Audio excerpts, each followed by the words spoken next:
Hello my dear children, welcome to the social science class. In today's class, you are going to learn about rise of Marathas and Peshwas. Dear children, in this lesson, you are going to know about the origin and the growth of Maratha kingdom with particular emphasis on the role played by Shivaji in strengthening it, and also to know about the administrative structure introduced by Shivaji and to examine how far the Maratha were responsible for decline of the Mughals. So to know about to access the role of Peshwa in carrying on Maratha power. Let you see in detail. The rising power of the Marathas in the southwest posed the real danger to the Mughal Empire. Shaji Bhonsle, Shivaji's father, an officer of the Ahmednagar state and later Bijapur, proved to be a thorn in the flesh of the Mughals, even in Shah Jahan's period. But it was his son Shivaji who attained glory among the Marathas as he could stop the Mughal Empire's expansion in the Deccan. Shivaji was a gallant fighter, army general, and a guerrilla leader.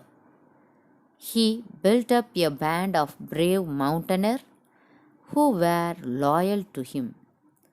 With their help, he captured many forts and gave Aurangzeb's commanders a tough time.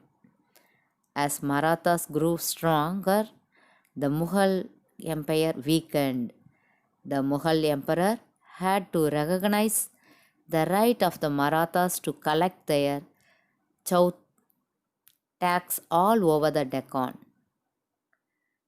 Warfare opened opportunities for talented commanders who contributed to the vigorous expansion of Maratha power early in the 18th century.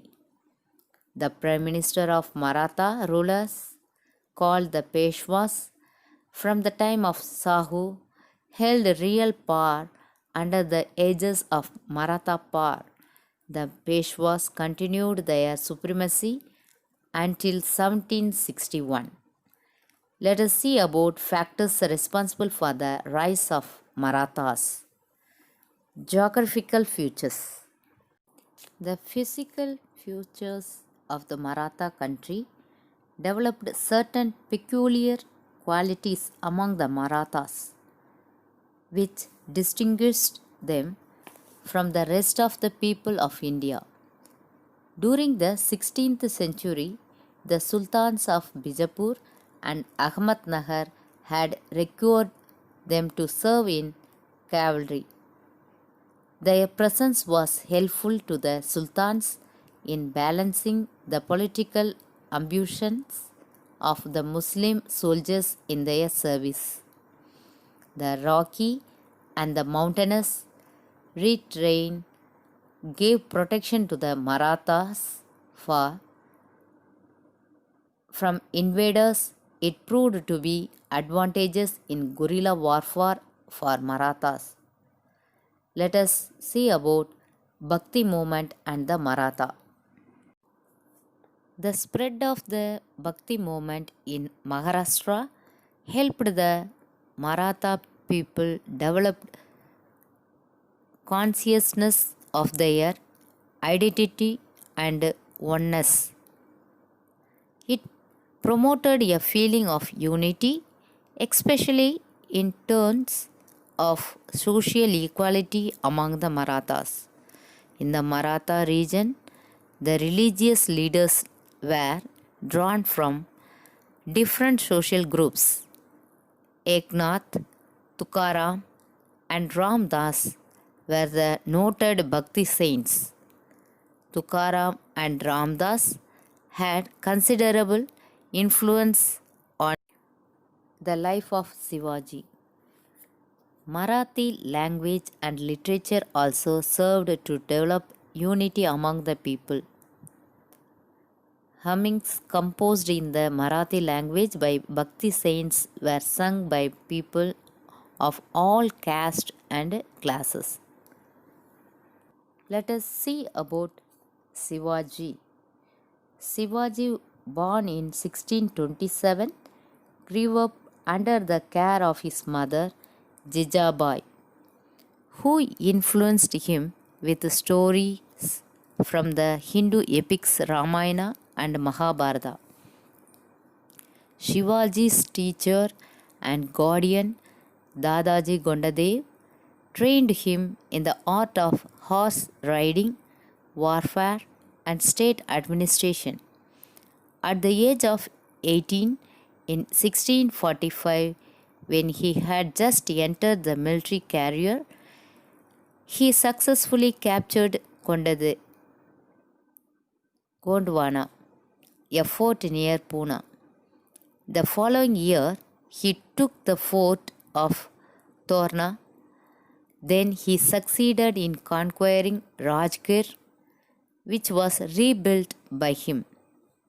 Shivaji became totally independent after the death of his guardian, Dadaji Gondadev, in 1649.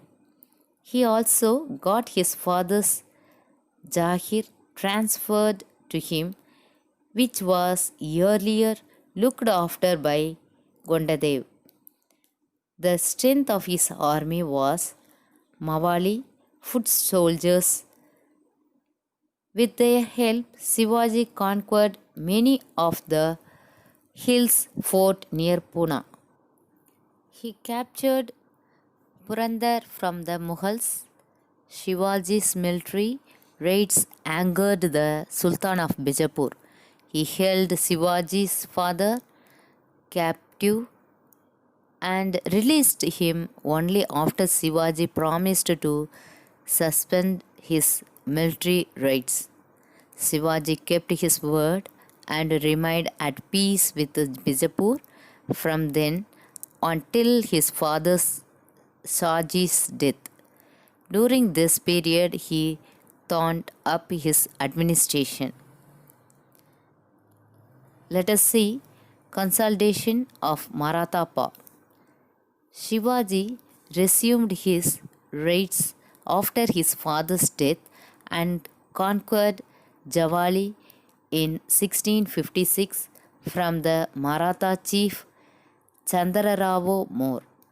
He also reduced all the lesser Maratha chiefs around Pune to subordination.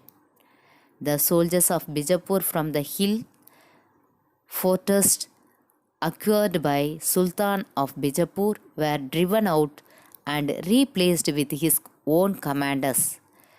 These move and the defeat of Bijapur army sent to punish Shivaji alarmed the Mughal officials. When the Mughals made a punitive expedition, Shivaji boldly confronted them. In 1659, he killed Afzal Khan, a notable general of Bijapur. In 1663, he wounded and cast away the Mughal general and Aurangzeb's uncle Shaista Khan. To cap this bold act, he was willingly to take a risk, directed his soldiers to plundered Surat in 1664, the major Mughal port on the Arabian Sea. After Shivaji plundered Surat, Aurangzeb swung into action. An army under the command of a Rajput general, Raja Jai Singh, was ordered to destroy Shivaji and annex Bijapur. Shivaji finally shouted peace, yielded the fortress he had seized, and accepted service as a Mansabdar in the Mughal service for the conquest of Bijapur. He also agreed to visit the imperial court at Agra on the advice of Jai Singh, only to suffer humiliation with which led him to escape by hiding in a basket. Aurangzeb was determined to stop the Maratha interference in his expedition against the Deccan kingdom. He accepted to patch up with Shivaji, but those efforts failed. In 1670, the Mughal army was helpless when Shivaji again plundered Surat. In 1674, Shivaji crowned himself by amusing the title of Chhatrapati, and the coronation of Shivaji was celebrated with great splendor at Rajgir, as the occasion was the founding of a new kingdom and a new dynasty. Shivaji's aged mother, Jijabai, who had lived to see her son crowned the king, passed away a few days after the coronation with her life wish fulfilled. Shivaji spent his last years trying to bring his son Sambhoji into his ways, as he had defeated to the Mughals. He fell ill with fever and died in 1680. Let us see about Maratha administration under Shivaji. Shivaji's political system consisted of three circles. At the center was the Swaraj. Shivaji was caring and would not allow the people to harassed in any way. In the second circle, Shivaji claimed sovereignty, but he did not administer them himself. He protected the people from loot and plunder, for which they were required to pay chaut, that means 1/4 of the revenue, as protection money, and Sardesh Mughi, that means an extra 1/10 as the chieftain's due. In the third circle, Shivaji's only objective was plunder. Shivaji gave utmost attention to his army and training of his personnel. In the beginning, the backbone of his army was the infantry.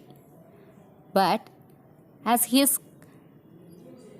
campaign extended into the plains, his cavalry grew in size and importance.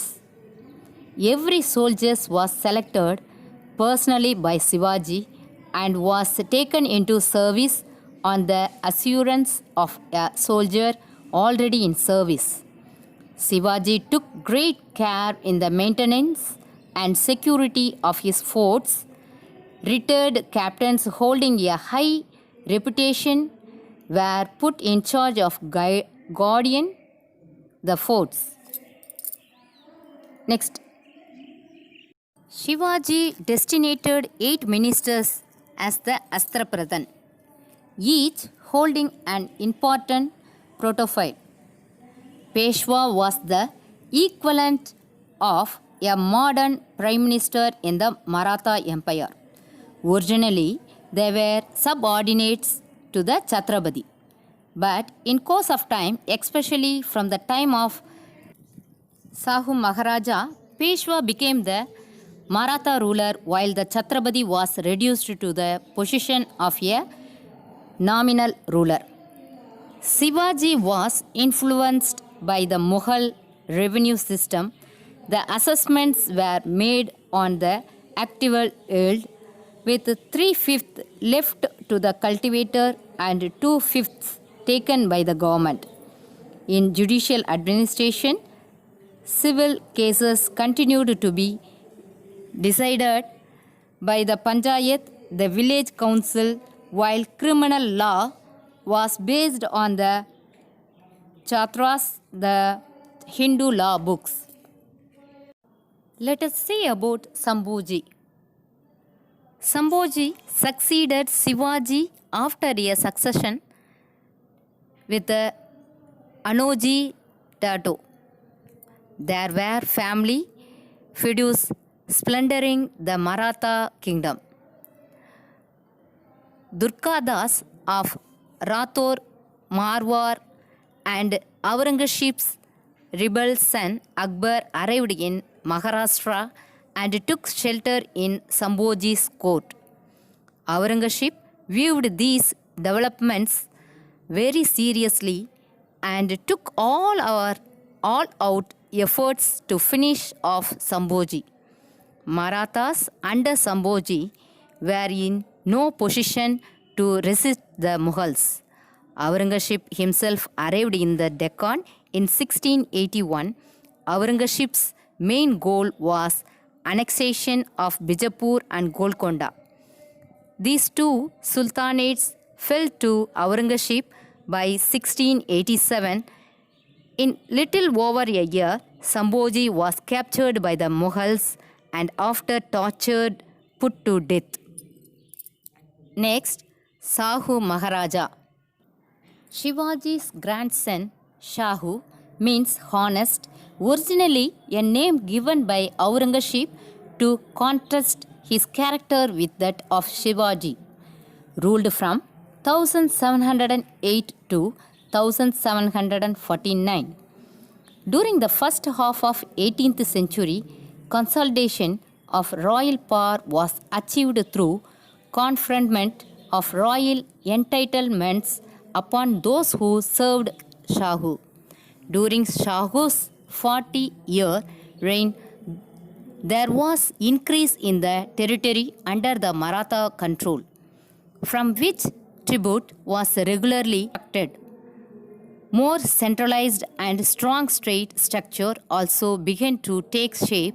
Every household, including that of landed household, profited from state employment. Let us see about Peshwa. Balaji Vishwanath. The period from 1713 to 1720. Balaji Vishwanath began his career as a small revenue official and became Peshwa in 1713. Much against the advice from his close circles, Shahu appointed 20-year-old Vishwanath's eldest son, Bajirao, to occupy the office of Peshwa. Bajirao, the period from 1720 to 1740. Bajirao decided to launch a major Maratha salute against the Mughals and the Nizam of Hyderabad. He assumed the post of the commander-in-chief. He was wise in his choice of commanders for this campaign. Instead of relying on the traditional 11th group, namely Deshmukhs, he gave commanders to the Gaiwant, Holkar and Sindhi families who had been loyal to the emperor Shahu, his father Balaji Vishwanath, and to him.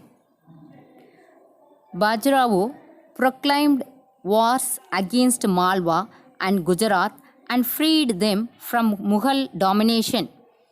The Mughal army and the troops of Nizam that intervened on behalf of the Mughals were defeated. Bajirao succeeded in getting the recognition of Shahu as the king of Maharashtra and overlord of the rest of the Deccan, from which the contribute of Chauth and Sardeshmukhi could be legally collected by the Maratha officials. Bajirao centralized the official function in Pune. This helped to receive the prompt transmission of tribute from the Deccan. The Maratha army, which considered of no more than 5,000 horsemen and no artillery had by 1720 had doubled in its size. Yet there were no match for the Mughals and the Nizam. The success of Marathas against the Mughals was mainly due to the weakness of the latter.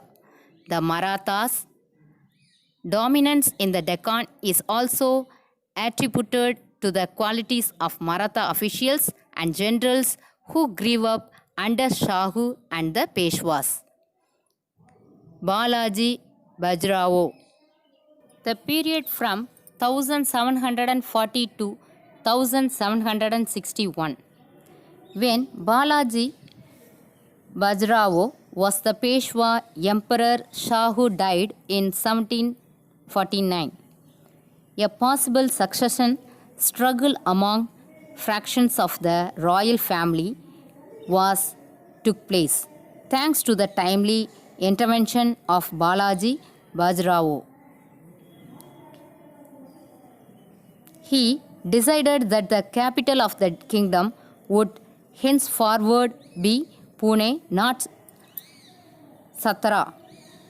All power and authority was now concentrated in the Peshwa's office. Balaji Bajrao now commanded an army of paid soldiers. The Maratha peasant warrior band was reconfigured and its run came to an end. Maratha soldiers were not permitted now to retire from battlefields each year for the purpose of cultivating their lands. Soldiers were required to live in forts and towns far away from their home. They were trained as infantrymen as well as horsemen. The large guns were normally under the command of Maratha officers, but those who fired and maintained them were mostly Portuguese, French, and British. During the period of Peshwa Balaji Bajrao, the northern frontiers of the Maratha state were rapidly touching Rajasthan, Delhi, and Punjab. At some point, the Maratha tributary extended itself to within 50 miles of Delhi. The Marathas launched from Nagpur against Bihar, Bengal, and Odisha. Notwithstanding the conflict between the Marathas and the Nizam over Karnataka, Tamil, Kannada, and Telugu regions were effectively brought under the control of the Marathas. Between 1745 and 1751, blundering expeditions were launched yearly by the Maratha chieftains Rahu Bonsley. Let us see about Maratha administration under Peshwa. The revenue administration of Peshwa was headed by a key official called the Kamavisdar. He was appointed by the Peshwa. He was empowered to maintain a small body of soldiers to police the administrative area, from where tribute or tax had to be collected. A small staff of clerks and servants were employed to maintain the revenue records. These records were randomly checked by the office of the Peshwa. The contest for revenue collection annually after the revenue for a particular place was estimated by the Peshwa's civil servants based on previous year yields. A prospective tax or revenue collector who won the contest was expected to have a reputation for health. He was required to pay a portion of the whole of the anticipated revenue, 1/3 to 1/2, either out of his own wealth from bankers. Judging from the correspondence and account books, it is evident that the Peshwas were keen on accurate record keeping. The Peshwa looked decently modern in comparison with the Mughals to whose fall they contribute militarily. The fall of Marathas. The imperial movement of the Marathas sadly ended at Panipat near Delhi in 1761. The Marathas' attempt to extend their dominance beyond Punjab was checked by the king of Afghan Ahmad Shah Abdali. Ahmad Shah Abdali invaded 8 times before finally marched on to Delhi. The Maratha were now divided among several commanders who approached the battle with different strategies. Artillery decided the battle in January 1761. The mobile artillery of the Afghans proved against both Maratha cavalry and infantry. The Maratha army was scattered and the men took 6 months to return to Maharashtra from Panipat to report the tragedy. By then, Maratha supremacy over the subcontinent was effectively over.